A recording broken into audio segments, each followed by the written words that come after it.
All right, what's up, guys? Welcome back to another episode of the Living the Dream podcast. Today on the show, we have Dave Foster, who is a qualified intermediary, and we're going to learn a lot more about what that is today. So, Dave, how you doing? Timmy, it's awesome to be here. Yeah, I'm excited. I got to tell you, you're going to find out that I've been a qualified intermediary for over 23 years, and people should not feel bad if they don't know what it is. Because 23 years ago, when I describe it, people would ask, and at that time, we'd have to tell them that we could tell them what it was, but then we'd have to kill them, which was not a great way to market my business. I'm Yeah, just saying that now. yeah. Yeah, probably learned some different marketing techniques, some new copy throughout the years there. Well, awesome, Dave. We like to jump right in on the show. So if you could start with telling us a little bit more about yourself and what you like to do for fun, that'd be great. Oh my gosh. Well, um, actually, the greatest joy in my life is staying married after 34 years. Mm, We've made it a party, and the party just keeps going. So that's been awesome. Yeah, we've been married. Vicky's been my partner in business and mayhem the entire time. We've got four incredible sons who have all developed their own personality. I've got a nerd, a hippie, a jock, and a fashionista. So I'm never bored. I've got them all. that is And epic. we live in St. Petersburg, Florida. Love the sun, love sailing, love Jesus. Awesome. That sounds like an epic life. Tell me, 34 years of marriage, what's the secret? First of all, two words, yes, dear. But secondly, and that's kind of tongue in cheek, but really the key to any relationship is to seek first to understand Mm, and then to be understood. mm. And it's awful easy when you're in the heat of it, right? To want to make sure that she understands my point. But at the end of the day, that's your most precious possession that God's given you. And I've always been taken by that story in the Proverbs where it talks about the guy that goes and finds he it's worthless, the man cries. And then he goes and boasts about his purchase. Mm. It's like if I'm married to the most amazing woman in the world, first of all, I should try to understand who she is. And secondly, I should recognize her worth and celebrate that. And I think when you've got two people trying to do that in a marriage, it's a pretty awesome thing. I love it. Yeah, and so as simple as that sounds, it is very difficult in practice when you are in the heat of the argument or, you feel like your needs aren't being met. You have to put Yeah. aside your needs and try to understand their side of the your needs not being met. Like what's not working in the relationship for them before you just worry about you, which is a really hard thing to do. And well, you know what? They still call it practicing medicine today, right? Mm, I've been practicing medicine for 50 years, still hoping to get it right. yep. They should call it practicing marriage Yeah. because you're never going to get it right your whole life. Just keep trying. I gotcha. I gotcha. Yeah. Well, tell us a little bit more about being a qualified intermediary. What does that mean? What does that entail? What does the day to day look like? Yeah, such an unbelievable part of the story. So, a qualified intermediary is a person that the IRS requires in order for you to perform what is called a 1031 tax deferred real estate exchange. Mm, So there's this special person that has to be in the process. That's what I do. So I'm kind of like, it's kind of this cool thing. I'm kind of like Switzerland because I'm everybody's buddy, because I help you save tax dollars, and the IRS requires that you use me. So I'm a friend.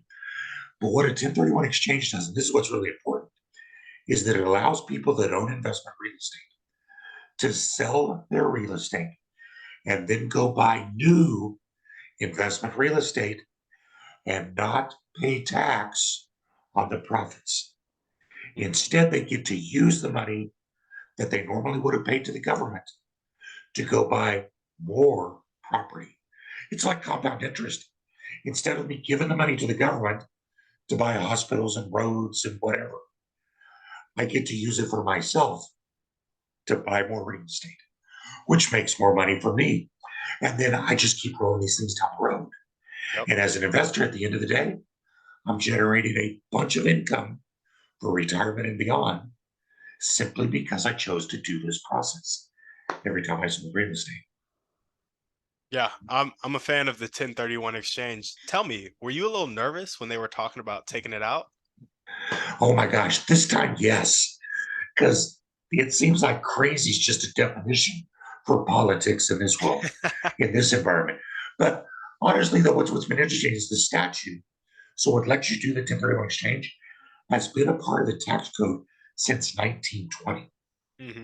I mean, it's one of the oldest parts. And so I had a sense of comfort because, prudent people can see how powerful it is for the economy and what it does. And every president that I've been under for the last 23 years has all talked about getting rid of it, Yeah, some more seriously than others. This last one, they were looking for places to find money. And so we were kind of like, "Ooh, this one doesn't feel so good." But at the end of the day, they figured out that if you take 1031 exchanges away, you're going to get some capital gains tax dollars from investors. But what you're going to lose the income tax from two realtors, yeah, from four realtors, from two title companies, from two painters, from two home stagers, two inspectors.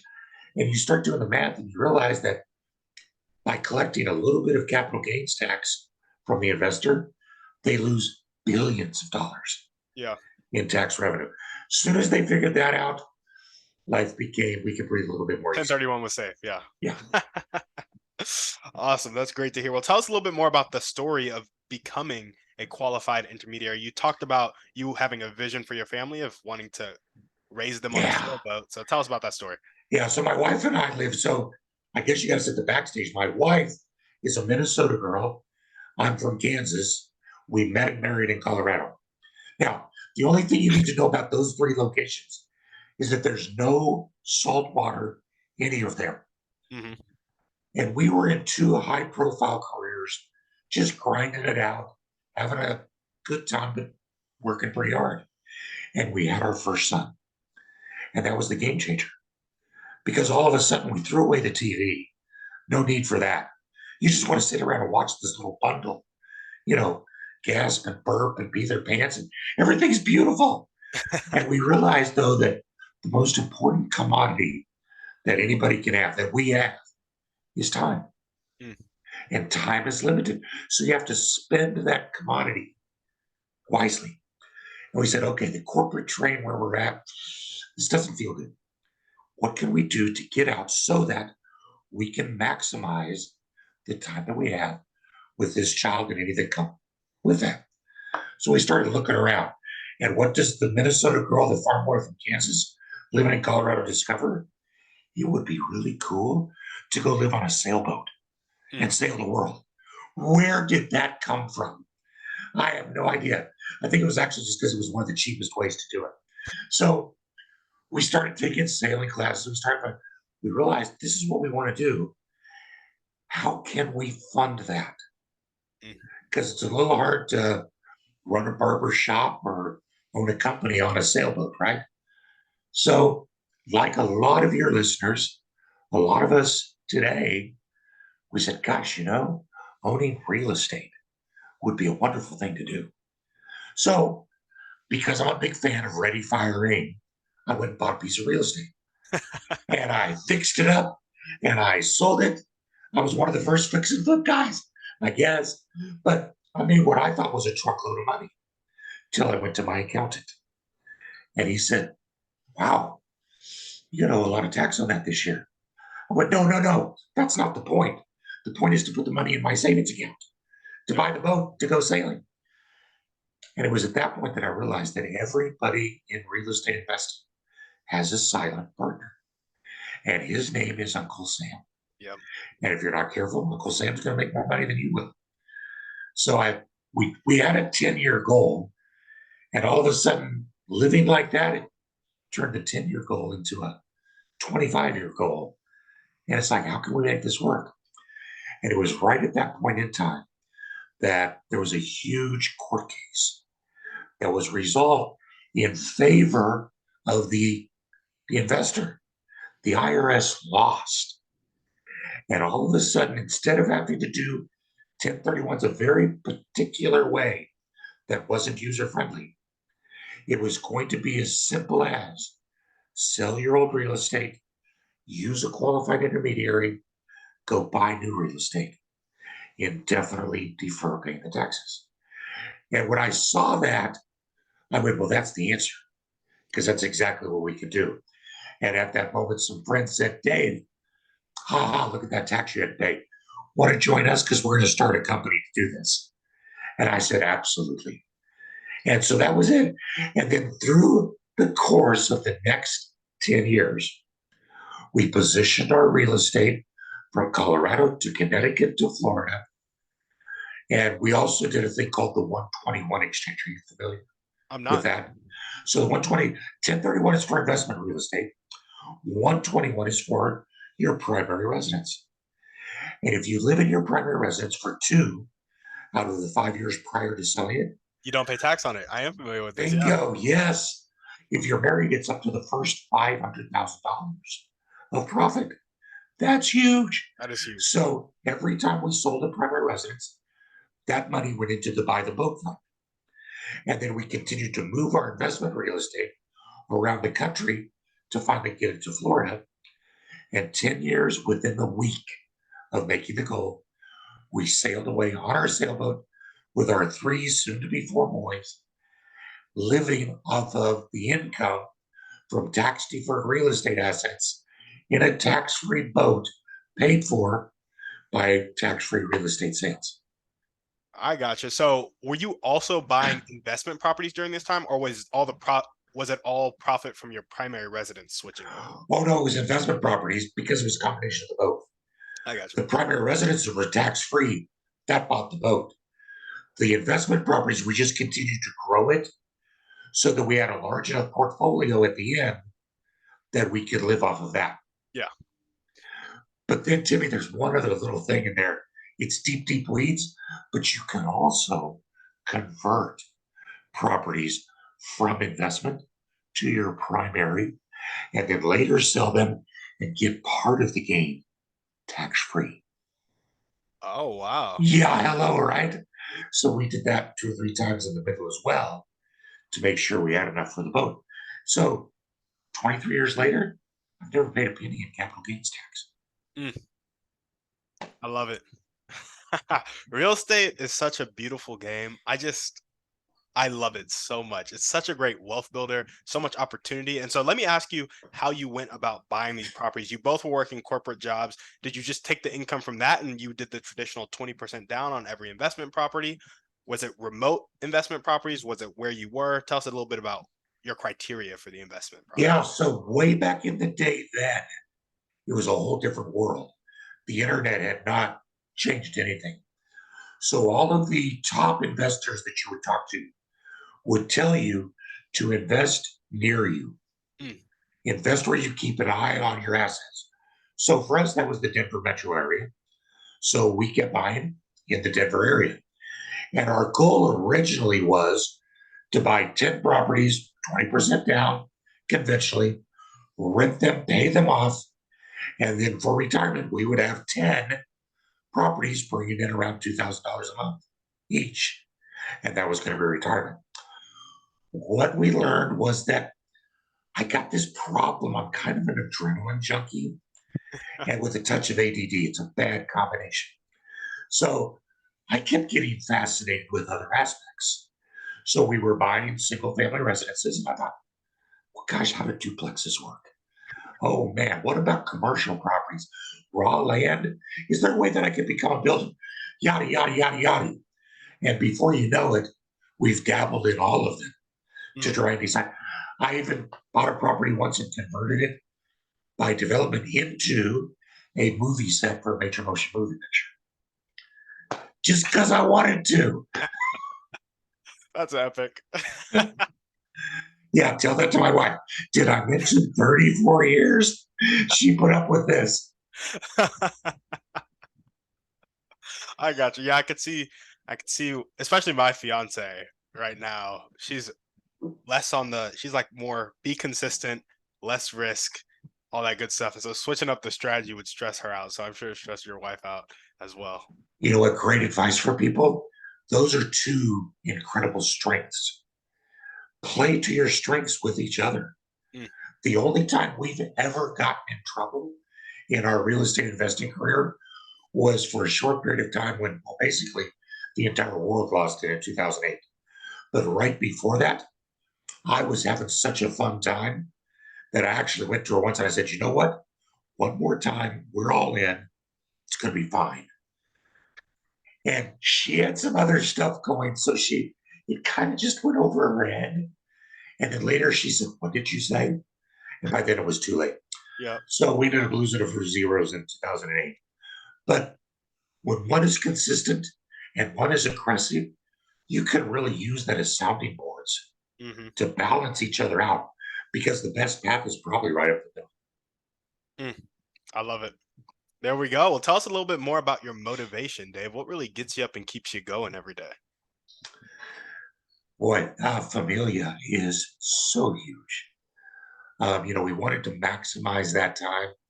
So we lived on a sailboat for 10 years and got to raise our four boys there, came back to land, and now have kind of started to launch them off. And so one of my greatest joys is working with them to raise them as young men of God, to raise them as sound businessmen, and to help them pursue their dreams and goals wherever they want. My nerd is an engineer, is an auto electric engineer. We started working with them to invest in real estate. My hippie is going to buy an organic farm. My jock joined us in the company. He's an economist. And my fashionista is probably going to want to go into multifamily or do fix and flips because he's got an eye for it. So what gets me up is the thought of being able to help them reach their goals. And in the 1031 business, it's such a natural overflow because everybody's got dreams, they've got passions. And if real estate is one of the ways you want to get there, then there is no better way to build real estate wealth than the 1031 exchange. Mm, It'll build more wealth and it's going to take you more time to do it, which may sound like that's a bad thing. It's not. Imagine the candy store where you've got the choice of selling the candy every day or eating it. You're probably going to be a little tempted to eat too much. yeah. But if you can only sell it, you're going to make more profit.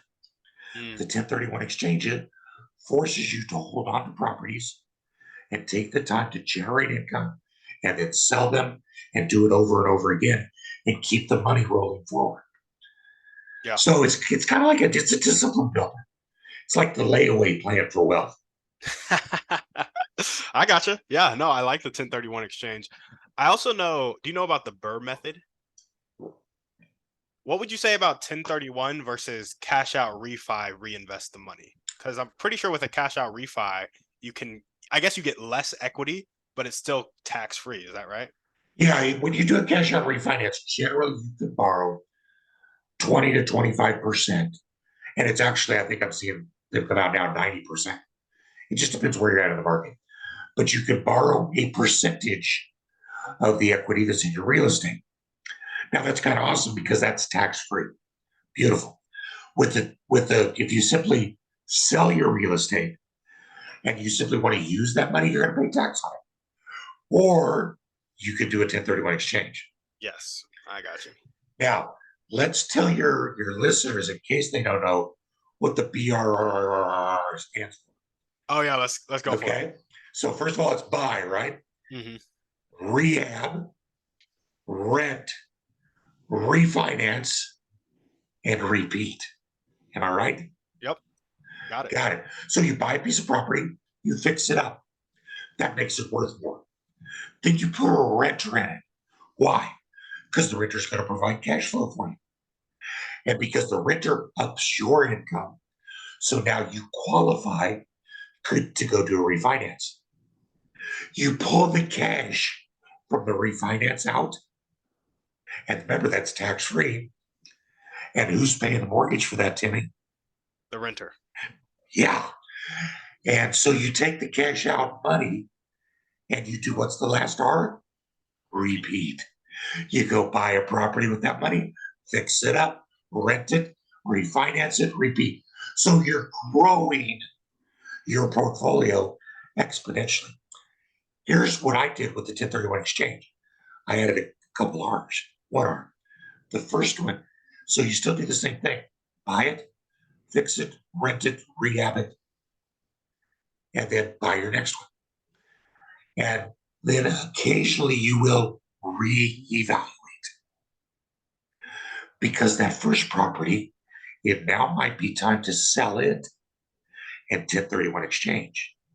And by doing what is called a diversification exchange, you can sell a piece of investment property and go buy multiple properties. Mm, Sell one and buy two. And what are you going to do with them?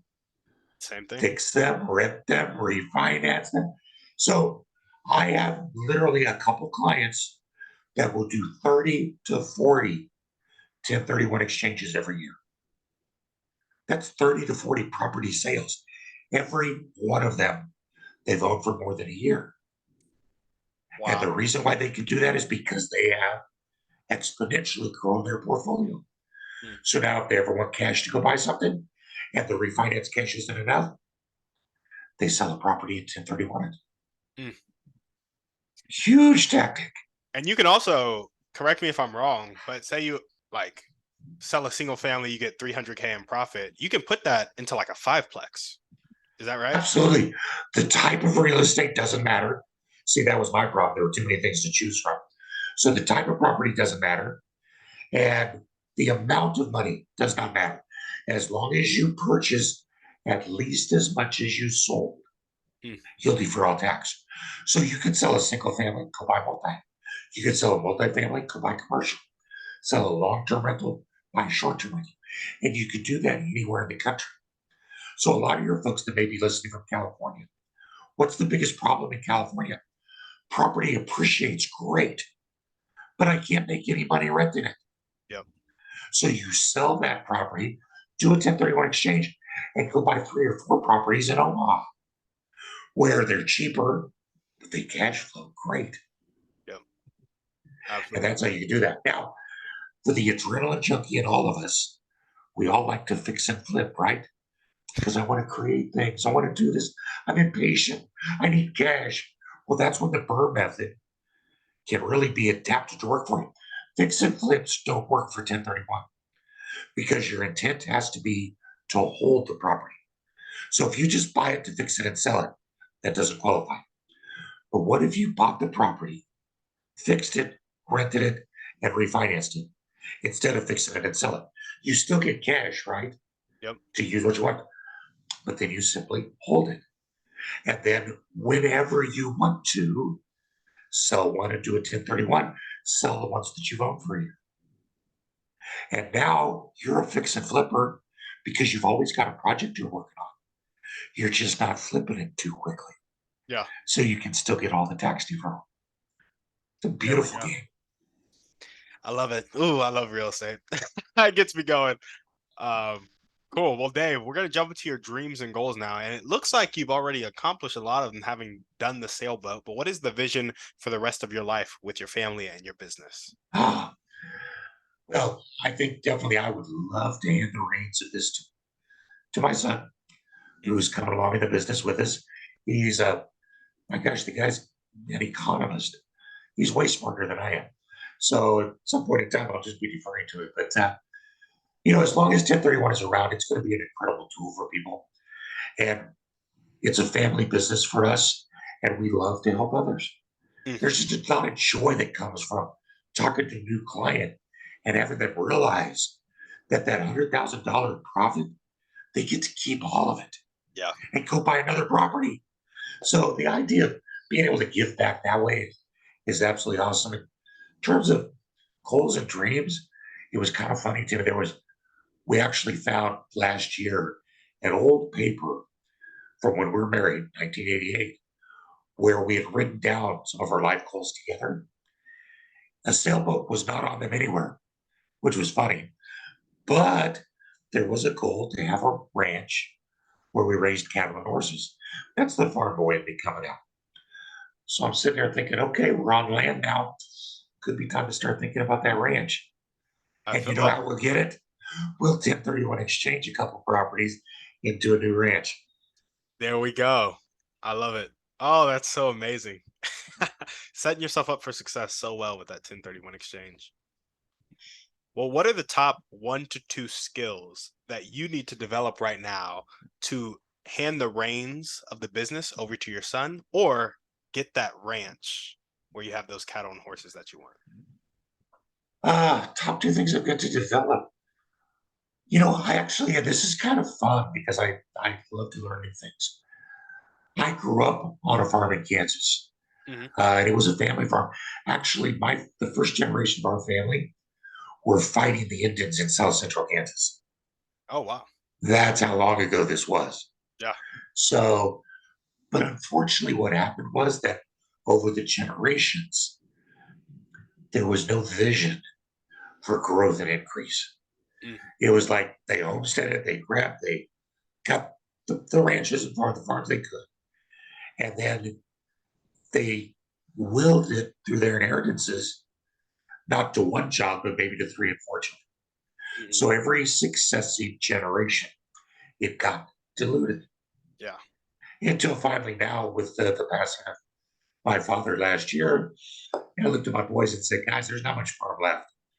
He said, that's okay, Dad, we're counting on you to get the ranch. So very inherent in there is this idea of getting something with growth in mind. And for me, that means relearning what agriculture and ranching business is in 2023. Mm.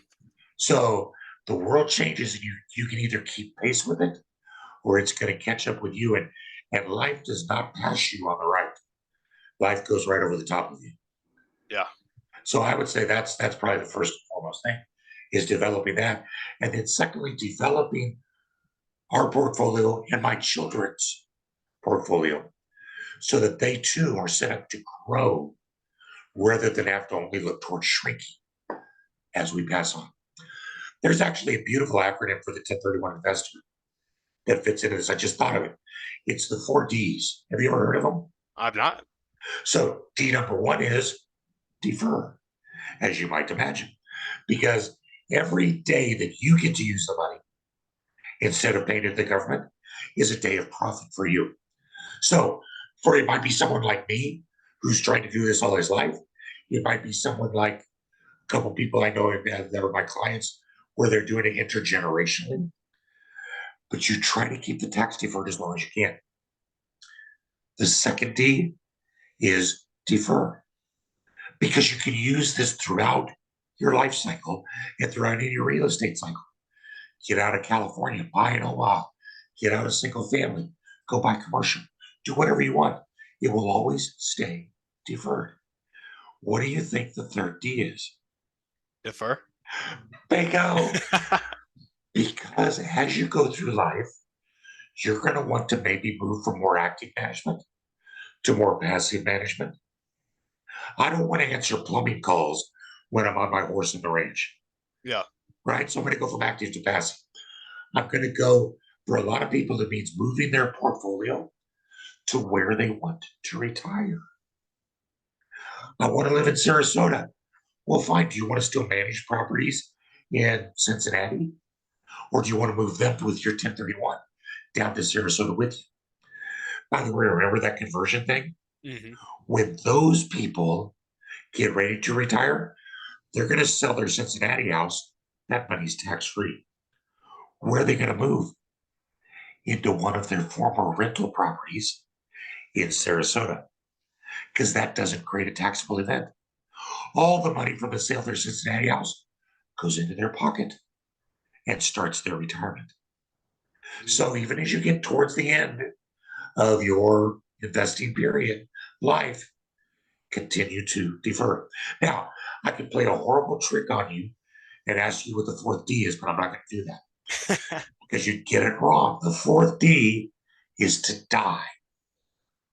Oh. Yeah, right. Okay, I don't recommend it, but we're all heading that way. So let's talk about it. When you die owning real estate, Your heirs inherit that real estate at what is called a step up in basis.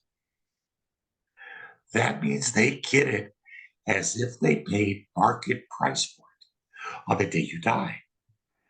Every bit of that deferred tax, every bit of the depreciation write offs you've taken over the years, all of that goes away. If you die only owing $1 million in tax, your heirs get that real estate and that $1 million in tax goes away. Wow. There has never been a tool that powerful to build intergenerational wealth. Yeah. So start deferring it, keep deferring it, die while you're deferring it, and your heirs get to start the clock over with no tax due. Hmm. So that's where I'm spending a lot of time trying to position my portfolios so that my children will be able to take advantage of it tax free. We had one family that sold a farm. Part of the farm was their primary residence. They took it tax free. The rest of the money of the farm was investment property, right? Hmm. So they did a 1031 exchange and they bought a property near each one of their three children. They told their children, here's the deal, guys.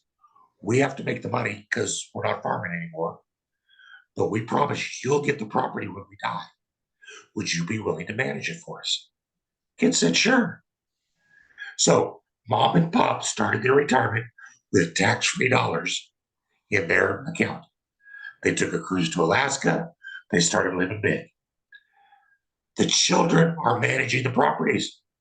So the parents have motivated managers in place that they're making money from because the kids know they want to keep it nice. So when the mom and dad die, they get it. Yeah. We talked about dying. When the parents die, the children will get those properties tax free. And guess what grandma figured out?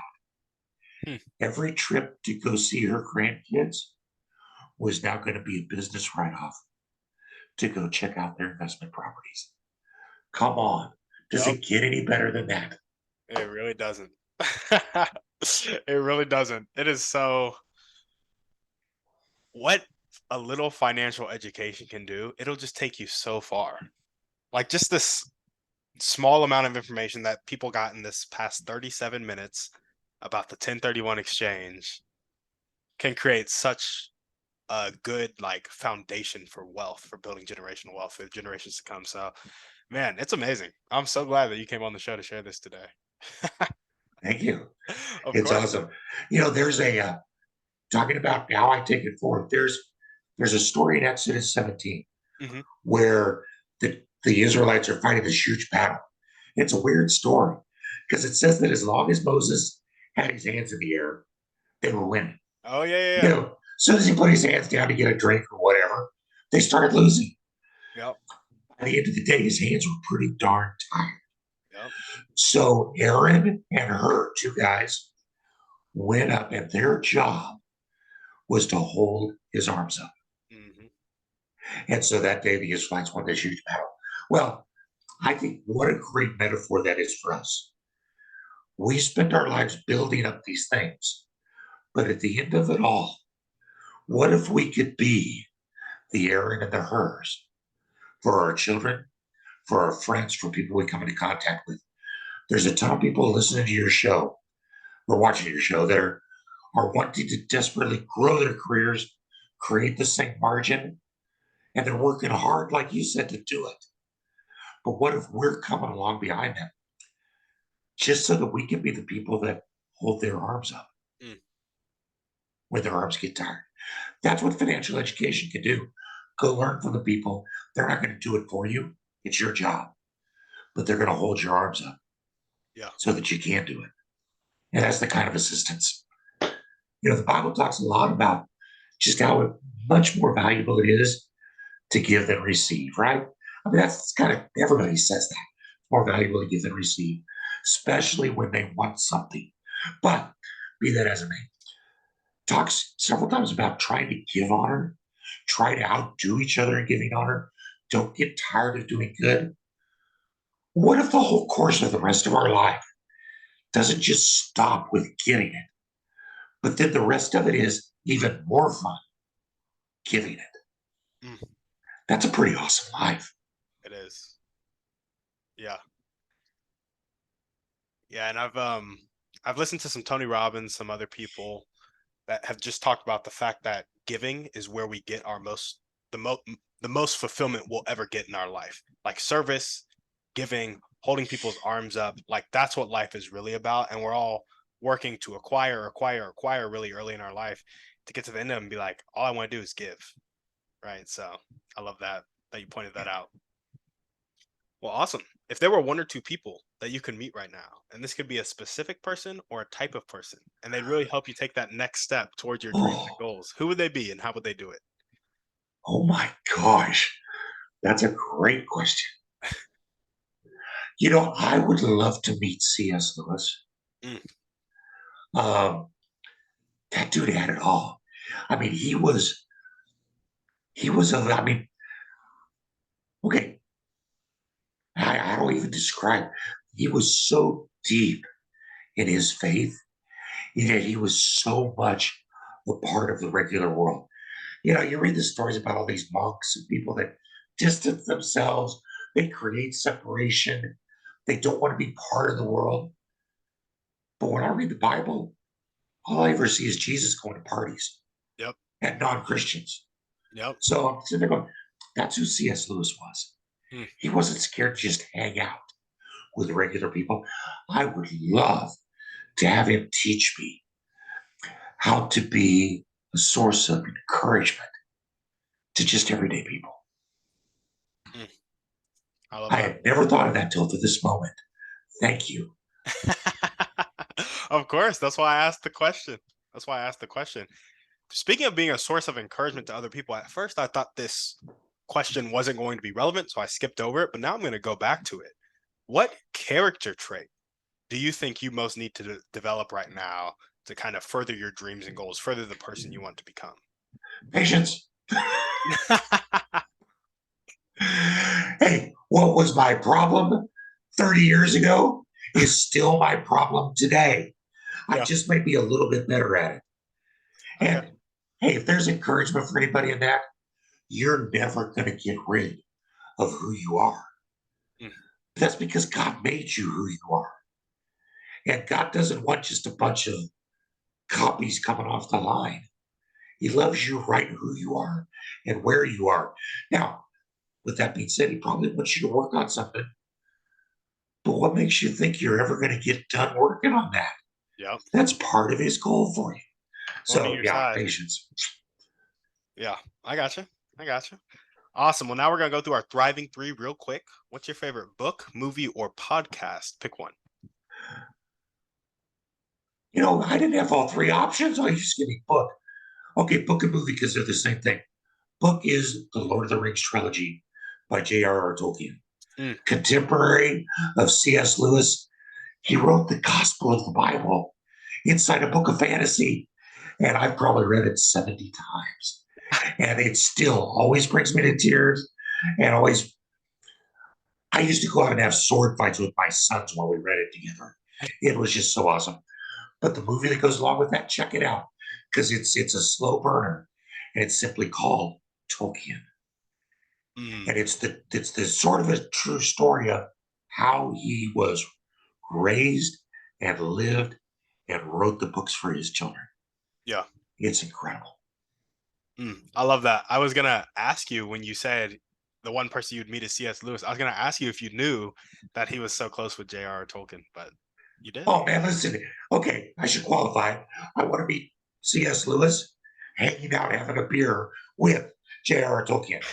So it's a three for. There we go. There we go. There we go.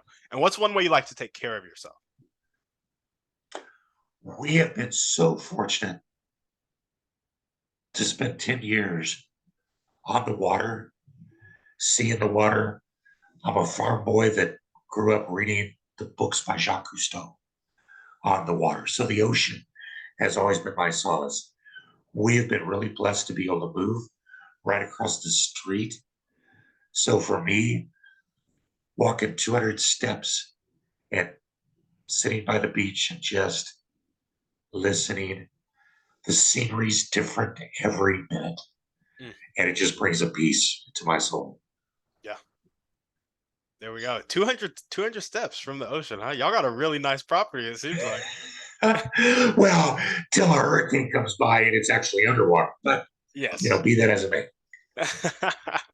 Awesome. And now we're going to jump into our final series of questions. And these can get a little personal. So if you ever want to pass, just be like, I don't want to answer that. I'm going to pass. And I'll be like, okay, cool. And we'll move on. So, what is one limiting belief that continues to pop up in your life, if any? I'm not good enough, Mm, which is a lie because I am. Because why? Whose I am. yep. By the way, instead of saying pass, I'm going to answer it. And if it's too uncomfortable, I'm going to point it right back at Sounds good. you. All right. Now, where does that limiting belief come from? That I'm not good enough. Oh, for me, I think it comes a lot from influences growing up. We have to be so careful as adults because casual little remarks that are made to a child. A great aunt of mine who once uh, ridiculed salesmen, and one of my uncles who was a salesman because that was all he could do, Mm, created in me this false belief that selling something's not a honorable occupation, yeah.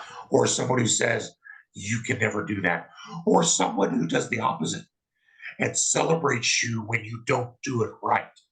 Mm, And they celebrate, oh, you did that so well. No, you didn't, but you yeah. put your heart into it. Find what's right and celebrate it.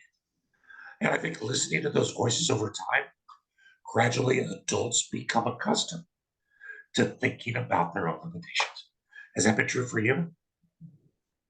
Yeah. I would say I I don't know if the wrong things were celebrated, but maybe the right things for the wrong reasons.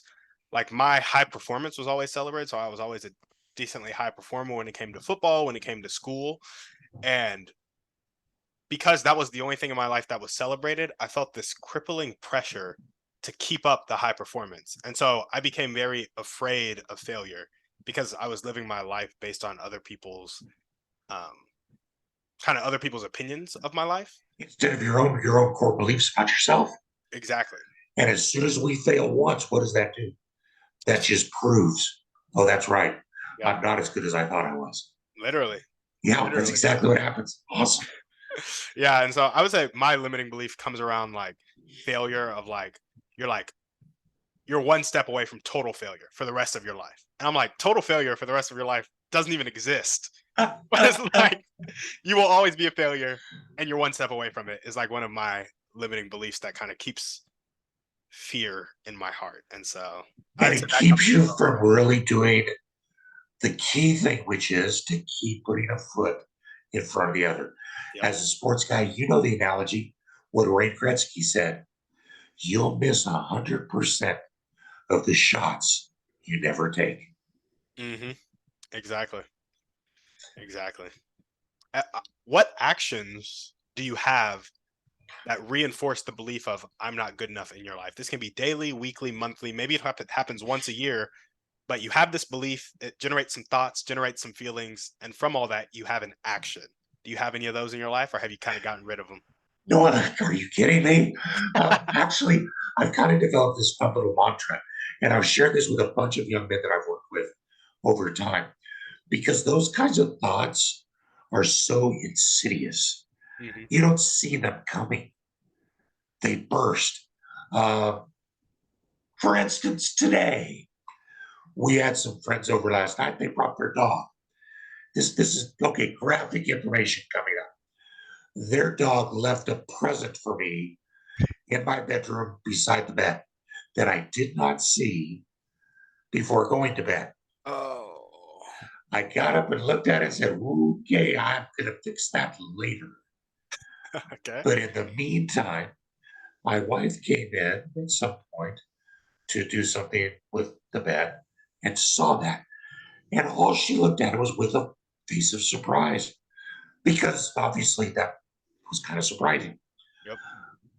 The insidious voices in my mind took that and said, darn it, Foster, you've disappointed her.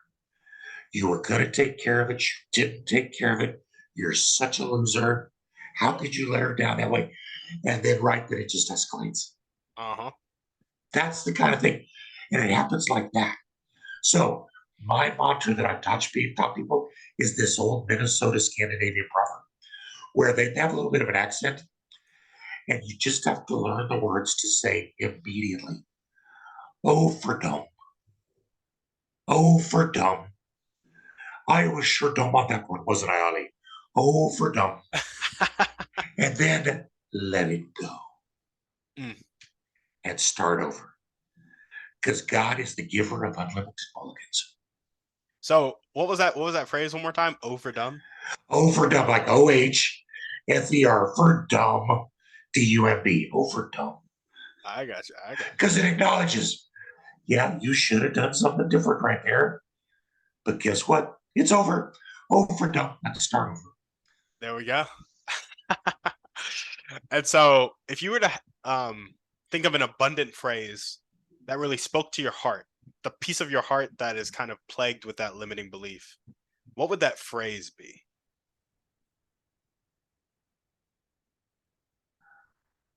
I'm going to share my life first with you, which I think kind of says that because when I have a tendency to let those thoughts come in and begin to think that I'm not enough, that I'm not good enough, then Micah 6:8, verse in the Bible, reminds me God is not surprised by any of this.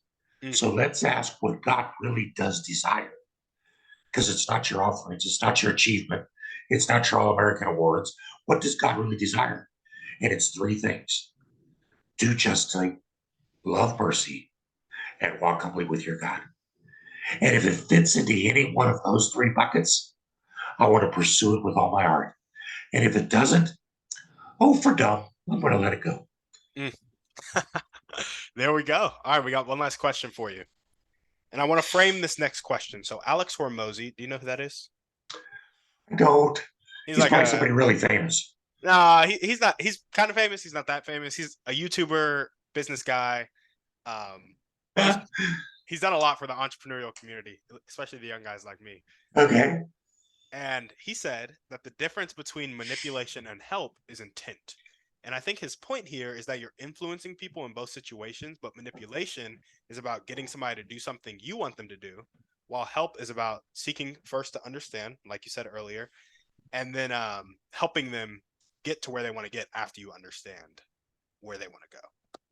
And so there's this common saying. This question, by the way, is more about help. So we're seeking first to understand, then helping people get there, not manipulation. So there's a common saying that you can lead a horse to water, but you can't make it drink. I actually found out from a guest on my show, Dr. Alan Leica, that you can make a horse drink. You just have to salt its oats.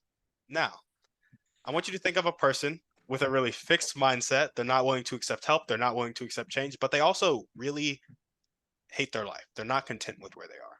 How can we, you and I, create an environment to salt their oats and help them change their life? Gosh, I love that example. And I had never heard the second half of that. That's awesome. So, oh my gosh, there's so many ways to go on this. No, let me add to that by saying basically what we're trying to do is change that person. But what you're saying is, are we trying to do it because there's something we get out of it? Or are we trying to do it because of our desire for their benefit? And that's what your YouTuber guy. I have a love-hate relationship with social media. Basically, I love to hate it. So we use it to market. But yeah, that's anyways, to all the influences out there, I'm sorry, I love you, but I just won't always recognize your name. I think he's absolutely right. I think you've got to first ask the question, what is my intent? Mm-hmm. Is it honorable? But I think you've got to then get beyond that and say, okay, even if my intent is right, I got to look at the actions that I'm pursuing because certain actions, even done with a good intent, can still end up, because what's the proverb say? The road to hell is paved with good intentions. Hmm. So we got to have to differentiate there. But I would say that overall, my philosophy in general on this is very narrow and specific. Nobody ever changed their thinking, became a follower of God, or changed their world paradigm. Nobody ever did that because they lost an argument. Mm. So I am never going to try to reason. I know there's people that can. I'm not that good. I don't reason with people. I don't argue with people. What I'm called to do is to love people. And I think that when you love people, the door for a relationship is always open. And what changes people is a relationship over time Mm. because they'll change themselves. I don't know. Does that make any sense? That makes Help me out perfect with that. sense. No, I love that answer. I love that. In fact, I ask this question just about every time I interview a guest because I'm always looking for little tidbits that people add. And I would say that simple phrase of relationships over time change people is a new perspective. That's like, yeah, I kind of had it, but now I have the words to like clearly communicate that idea. And so I really like that. Oh, awesome. There we go. Well, Dave, that's all we got for you. Is there anything else you want to chat about before we sign off? You tell me what's your biggest piece of wisdom from how you live your life today? Not overall, but today. What's a piece of wisdom from how you lived it today? I would say my biggest piece of wisdom from how I live today to people out there living their life, I would almost say it's kind of Will Smith's idea of fail forward.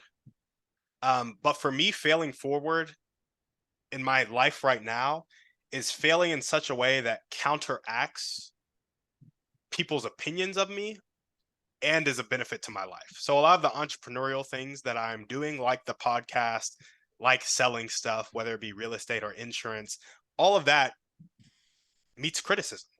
And so when I fail, that criticism holds water. And my continuing to fail forward, despite that criticism, because it's benefiting my life and is the vision I have for my life, it's lined up with that.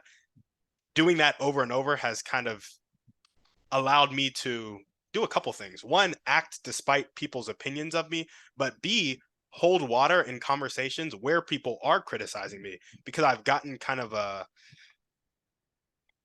for lack of a better term, body armor when it comes to like you're not going to hurt my feelings if you criticize me.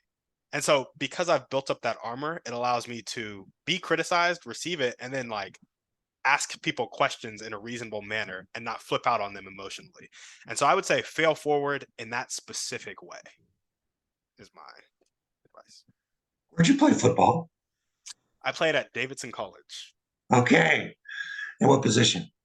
I was a linebacker and defensive end, but I only played for a little bit because I actually football was the first step of me not living other people's lives. I had been playing football for other Okay. people, and then I eventually ended up like deciding this isn't for me. I'm not going to be miserable for the next 4 years. Ended up quitting football pretty early on in college and went on to go do what I did. So, All right. So here's a football analogy for what you just said. That's pretty awesome. It gives me a chance to put in a plug for my K-State Wildcats, who should be ranked higher than eighth, and they're going to beat TCU in the Big 12 championships, and they should be going to a January Bowl. But be that as it may, the thing that's made K-State so good over the last few years are tall quarterbacks. mm, Because so many times a linebacker, you'll appreciate this. How many times have you seen a design quarterback run that you stopped at the line of scrimmage? That should be a failure for them. But what did they do? All 6 feet 5 inches of them fell forward. yep, And 6 feet 5 inches is 2 yards, and 2 yards is a first down on every 3rd and 1. yep. Failing forward. I think that's an awesome analogy. I love it. Well, there we go. I think that's a great way to tie up the show. Dave, thanks for coming on.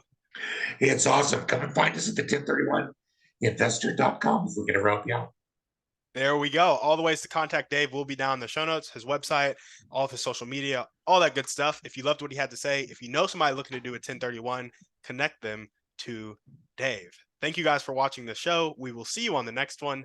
And on that note, we're out.